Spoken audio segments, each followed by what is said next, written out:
하나님을 바라보며 예배할 수 있게 해주셔서 감사합니다. 하나님, 이 시간 드려지는 이 예배가 우리들의 주어진 삶의 여건 속에서 너무나 당연하게 드려지고 너무나 당연하게 할 수 있는 일이 아니라 하나님의 도우심과 보호심 아래가 아니면 절대 이루어질 수 없는 하나님의 부르심 속에서 우리가 나왔음을 잊지 않게 도와주시옵소서. 하나님의 부르심은 우리의 모든 것보다 능하시니 하나님께서 이 예배를 통하여서 그 영광을 받으실 줄 믿습니다. 하나님, 우리들의 삶의 주권을 이와 같이 예배를 통하여 드릴 때마다 하나님께 내어드린 것 같이 우리의 삶의 주권도 주님 앞에 내어드릴 수 있는 그 역사 가운데로 우리를 인도하여 주옵소서. 이렇게 하나님의 통치와 다스리심 속에서 하나님을 주로 고백하는 우리들의 삶의 열심이 거짓된 고백 아니 될 수 있도록 하나님, 우리에게 늘 우리의 죄악을 깨닫게 하시고 이렇게 하나님을 그리스도라고 말하는 우리의 말의 고백이 힘있게 하여 주시옵소서. 모든 것에 감사하며 살아계신 예수 그리스도 이름으로 기도합니다. 오늘 말씀은요, 출애굽기 14장 14절에서 16절. 여호와께서 너희를 위하여 싸우시리니 너희는 가만히 있을지니라. 여호와께서 모세에게 이르시되 너는 어찌하여 내게 부르시느냐. 이스라엘 자손에게 명령하여 앞으로 나아가게 하고 지팡이를 들고 손을 바다 위로 내밀어 그것이 갈라지게 하라. 이스라엘 자손이 바다 가운데서 많은 땅으로 행하리라. 아멘. 예배에 대해서는 계속 많은 생각을 하게 되는 것 같아요. 예배가 뭘까라는 생각을 안 할 수밖에 없는 시대죠. 예배를 드려야 하는지 말아야 하는지, 이것이 옳은지 그른지의 갑론을박이 오가고 있어요. 여러분의 생각은 어떤지 모르겠어요. 들어야 하는 게 맞다, 이런 상황에 드려야 하는 게 맞다, 혹은 이런 상황에 드리는 것은 옳지 않다, 합리적이다, 합리적이지 않다, 이런 문제로 고민할지 모르겠어요. 근데 이러한 사실 가운데 우리가 관가하는 것들이 하나 있어요. 변하지 않는 진리가 있는 거죠. 시대와 상황 가운데에서는 우리가 적용하는 바가 다를 수는 있는데 변하지 않는 게 하나 있죠. 바로 예배의 문제인 것 같아요. 하나님이 받을 만한 예배는 우리의 어떤 태도에 달려 있을까 라고 생각을 해봐야 될 것 같아요. 최선을 다하는 행위, 이게 곧 예배의 태도예요. 여러분은 예배에 최선을 다하고 있습니까? 이러한 상황 가운데에서 못 드릴 수도 있고 드릴 수 있는 상황 속에서 최선을 다하고 있냐는 거. 이 문제는 다른 문제죠. 나는 지금 최선을 다해서 이 순간, 이 주어진 만큼을 통해서 하나님을 예배하고 있는. 최선이란 하나님 앞에 내가 느끼는 중심이 있기 때문이죠. 오늘 여러분들이 이 시간 이것을 예배라고 명명했을 때 이 안에 여러분의 최선, 질문을 던지는 거죠. 지금 나는 이 예배에 최선을 다하고 있는가? 또 다른 말로는 최선을 다해 준비해 왔는가? 이 준비라는 의미는 이 예배를 준비하는 찬양과 말씀일 수도 있겠지만 다른 삶의 문제도 있는 거죠. 하나님께 드리기 위해서 준비되는 것. 이 최선을 다하는 행위가 우리 예배를 통해서 드러났는가라는 건 우리가 그리스도인으로 가져야 할 가장 근본적이고 핵심적인 질문입니다. 이 질문을 놓치면 안 되죠. 예배를 매 순간 드려도, 신앙생활을 아무리 우리가 열심을 다해서 해도, 주변 사람들이 아무리 나를 인정해도 우리는 스스로 하나님 앞에 질문을 해야 돼. 나는 지금 최선을 다하고 있는 건가? 혹여나 외식하는 건 아닐까? 내가 할 수 있는 만큼만 하는 거 아닐까? 라는 질문을 끊임없이 던져야 한다는 거예요. 최선의 행위는 나와의 싸움인 거예요. 여러분, 이 가만히 있을지라, 이 본문의 말씀을 읽어본 사람들은 알 거예요. 지금 이스라엘 사람들이 어떤 상황에 직면에 처해 있냐면 홍해 앞에서 진영을 치르고 있다가 이집트 군대가 쫓아오는 거예요. 이스라엘 백성들이 혼란에 빠지기 시작해요. 이러한 상황에 직면하기 전에 하나님은 이스라엘 백성에게 이미 얘기한 바가 있어요. 홍해를 건너라. 이미 건너라 라는 명령이 주어졌어요. 근데 이스라엘 백성들이 지금 갑자기 이집트 병사들이 오자마자 혼란에 빠지면서 하는 말들이 아주 가관이죠. 차라리 우리가 애굽에 남았으면 더 좋았을 것이다. 왜 우리를 여기로 매장지가 없어서 이리로 끌고 와서 우리를 죽게 하느냐 라고 모세와 하나님 앞에 원망을 해요. 모세는 그 말을 듣고 너무나 침울하죠. 그 침울한 상황 속에서 하나님의 말씀과 음성을 듣는 거예요. 그 말씀이 오늘 본문이죠. 너희는 가만히 있어. 근데 이스라엘 백성들이 그렇게 절망스러운 순간이면서도 하나님 앞에 기도하는 거예요. 하나님, 우리를 구해주세요. 이 상황 가운데 우리를 살려주세요. 우리에게 어떤 방법을 알려주세요 라고 기도를 하는 거예요. 근데 모세가 그들에게 말하는 거죠. 가만히 있어라. 이 말은 뭐예요? 기도하지 마라. 아무것도 하지 마라. 너희들이 지금 하는 행동은 신앙적인 게 아니다 라는 거죠. 너희들이 지금 하나님 앞에 최선을 다하는 것처럼 흉내내지 마라, 이 말이에요. 하나님은 이미 홍해를 건너라고 했어요. 그들은 건너오는 걸 알면서도 뭐라는 거죠? 두려우니까, 그 사실이 믿겨지지 않으니까 기도하는 거예요. 여러분들도 보통 그럴 거예요. 어떤 사람이 여러분에게 권유해요. 이거 한번 해볼래? 그럼 기도 한번 해볼게요. 이 말의 의미는 뭐죠? 또 다른 길이 있거나 이 일이 싫거나 하는 핑계죠. 최선의 행위인 것처럼 흉내를 내지만 실제로는 최선의 행위가 아니에요. 우리가 신앙적인 것 같지만 어떨 때는 신앙적이지 않는 것이 우리 안에 숨겨져 있다라는 거죠. 그럼 이스라엘 사람들에게 지금 신앙적인 행동은 뭐냐면 건너는 거예요. 홍해 앞에 서서 한 발을 내디는 거예요. 그냥 하나님이 시키는 대로 가면 되는 거예요. 또 다른 말이 있죠. 예수님 우리에게 한 말이죠. 서로 사랑하라. 근데 미움과 원망이 우리를 붙잡으면 되게 이게 어렵잖아. 뻔한 답이 있잖아요. 근데 우린 기도해요. 하나님 저 사람 너무 미워요. 제가 저 사람까지 사랑해야 합니까? 하나님 내게 이유가 있어요. 저 사람 잘못했잖아요. 근데 하나님의 명령은 단순하죠. 서로 사랑하라. 이게 너무 어려워요. 명령은 뻔한데 우리는 그 명령을 따라가기가 어려워. 이게 신앙적인 충돌이에요. 이런 진리란 답을 말하는 게 아니라 질문을 던지는 거. 서로 사랑하라라고 하는 진리가 주어지면 그럼 어떻게 사랑해야 할까는 내게 주어지는 거. 이미 진리는 주어졌다면 진리를 쫓아가는 신앙이 내게 던져지는 거. 최선의 행위가 계속해서 던져지는 거. 할 수 있는 만큼 사랑하라는 거. 주님도 아시는 거죠. 서로 사랑하라는 그 말 앞에 절대적으로 서러는 게 아니에요. 이 말에 부딪혀서 사랑하기를 애쓰라는 거죠. 그걸 멈추지 말라는 거예요. 그게 최선의 행위라는 거예요. 오늘 이스라엘 사람들은 뻔히 하나님께서 가나안 땅으로 인도한다라는 사실을 못 믿어요. 근데 이게 되게 아이러니컬한 거예요. 오늘 본문의 맨 마지막 구절 31절을 누가 좀 읽어줄래요? 이스라엘이 여호와께서 애굽 사람들에게 베푸신 큰 일을 보았으므로 백성이 여호와를 경외하며 여호와와 그 종 모세를 믿었더라. 여기서 큰 능력을 보았음으로 믿었대요. 보았음으로. 이러면 이 말씀을 들으면 예수님이 하신 말씀 기억 안 나요. 보았음으로 믿는 믿음은 진짜 믿음이 아니라는 거예요. 예수님이 우리에게 말하는 믿음은요, 눈으로 확신하고 느끼고 아는 걸 말하는 게 아니에요. 그것이 없을 때. 보통 여러분들이 신앙이 없다고 느끼는 순간이 언제인 줄 아세요? 예배를 드릴 때 무감각하고 느껴지지 않음이 느낄 때. 삶을 살아갈 때 하나님이 전혀 느껴지지 않을 때 라고 생각해요. 근데 한번 반대로 느껴봅시다. 여러분, 느낌에 의존하는 거지 하나님의 계심에 의존하는 게 아니에요. 여러분, 하나님이 계신다라는 건 느낌이 아니죠.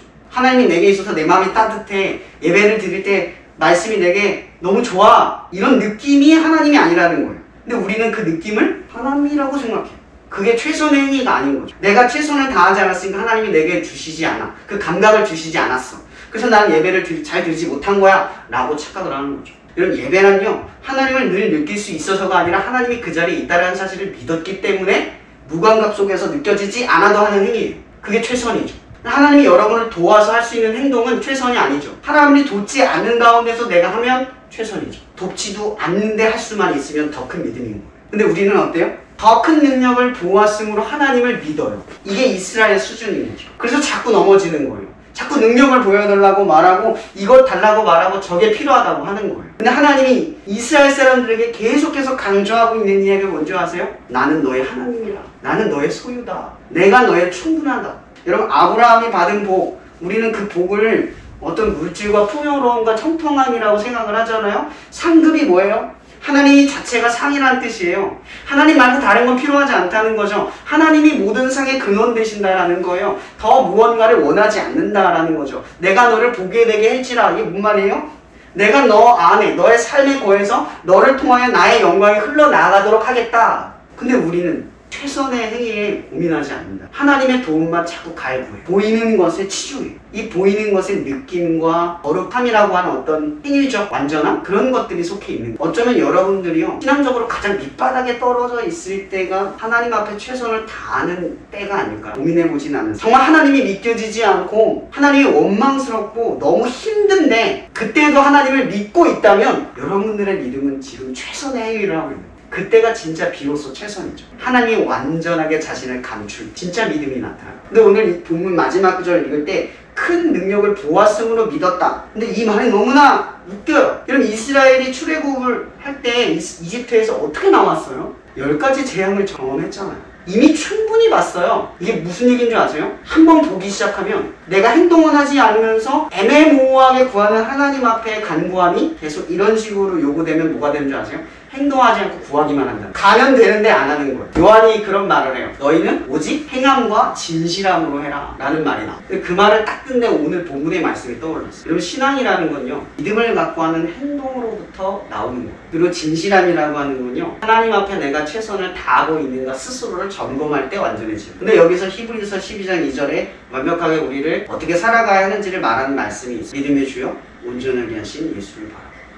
여러분, 우리가 신앙의 행동으로 하는 최선의 행동은 죄를 안 짓고 거룩하게 살고 말씀대로 사는 게 아니에요. 이거는 한시적인 거죠. 여러분 다 지켜봤잖아요. 음식 지켜본 분들, 말씀대로 살아가 보려고 노력해 본 사람들. 여러 가지 규칙으로 공동체 안에서 노력해 부릅니다. 그 안에서 여러분들은 얼마나 무능하고 최악인 자기 자신을 발견했습니까? 죄와 거룩함과 깨끗함과 완전함이 아니라 예수를 바라볼 때에 완전해집니다. 신앙은 단순하게 그 얘기만 하고 있는 거예요. 최선이 뭐냐? 이러한 상황에도 예수를 바라본다예요. 아무리 거지 같고 믿어지지 않고 하나님의 뜻대로 사라지지 않아도 그러한 순간에도 예수를 바라볼 때만 완전한 거예요. 신앙은 우리에게 그런 최선을 요구하는 거죠. 이런 코로나 위기 때, 이런 교회의 위협을 받을 때 예배를 드리는가 드리지 않은 문제로 싸울 때 우리는 질문해야 된다는 거죠.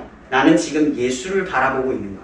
나의 질문의 결과가 예수입니다. 가끔 SNS 보면은 이런저런 갑론을박으로 그렇게 주장하고 나면 하나님이 개입하면 어떻게 하려고 그래요? 하나님이 하라고 하면 해야 되잖아요. 벌금은 먹어도 하라고 하면 해야 되는 거 아니에요? 근데 이런 상황에 순종하라고 하면 하지 말아야 되는 거죠. 근데 그것이 온전히 하나님의 뜻에 달려있다면 우리는 주장하지 않고 이 상황 속에서 예수를 바라보면서 끊임없이 성찰하고 묵상해야 하는 거예요. 뭐가 옳은지 결정하는 건 중요한 게 아니에요. 드리고 안 드리고가 중요한 게 아니죠. 우린 다 느껴요. 뭘 느껴요? 예수 안에서 최선을 다하지 않고 있구나. 그러면 다시 모일 거고요. 근데 이것이 예수님의 이름이 더럽히는 일이다. 그럼 멈출 거예요. 하나님이 여러분들을 인도하고 끌어가신다면 우리의 서고간이 하나님 안에서 결정이 될 거예요. 예배란 최선을 다하는 우리의 행동의 태도에 달려있다. 우리는 언제나 이 최선이라고 하는 예배의 행동을 놓치지 않고 우리의 주어진 만큼, 우리의 주어진 상황에서 나아가야 한다. 많은 사람들이 여전히 코로나가 끝나면 이라는 말로 때를 기다리는 사람들이 있어요. 때가 되면 나는 다시 신앙적일 거야 라고 말하는 순간 우리는 내가 해야 할 일을 놓치게 돼요. 회복의 때에만 하나님이 계십니까? 지금 이 상황에, 이 코로나의 위기, 이 교회의 위협 혹은 이 상황의 위협 속에서 하나님의 뜻은 있는 거예요. 그렇다면 그 뜻 안에 우리의 부르심은, 우리의 사명은 이 안에 분명히 역할을 해야 한다는 걸 미리 요구하신다라는 거죠. 저는 그래서 여러분들에게 이 상황 속에서 이 말을 드리려고 하는 겁니다. 최선을 다하는 행동을 잃어버리지 마십시오. 주어진 상황 속에서 주어진 만큼을 넘어서는 최선, 그것이 우리를 살리게 되고 하나님의 회복의 때에 우리를 쓰시게 되는 역사인 줄 믿습니다. 사랑해 주님 감사합니다. 오늘도 우리가 예배 앞에 섭니다. 그리스도인에게 예배란 하나님의 나라로 나아가고 하나님을 바라보게 만들고 하나님과의 관계를 회복하고 또 하나님을 찾는 장소입니다. 우리는 이 예배를 떠올릴 때 삶의 수많은 고난과 어려움과 힘겨움과 그 어려움 속에서 하나님의 위로를 바라고 또 내가 유일하게 삶이 아닌 그 예배 가운데 참된 힘을 누릴 수 있는 하나님의 역사의 통로입니다. 그것이 우리가 이 예배를 놓지 못하는 이유입니다. 하나님께서는 세상을 창조하시고 제7일에 안식일을 정하시고 그 안식일을 통하여서 우리에게 알려주셨습니다. 이 땅은 평안치 못해서 오직 하나님이 임하는 그 하루, 그 날에 우리에게 참된 평안이 오는 거룩한 역사를 보여주셨습니다.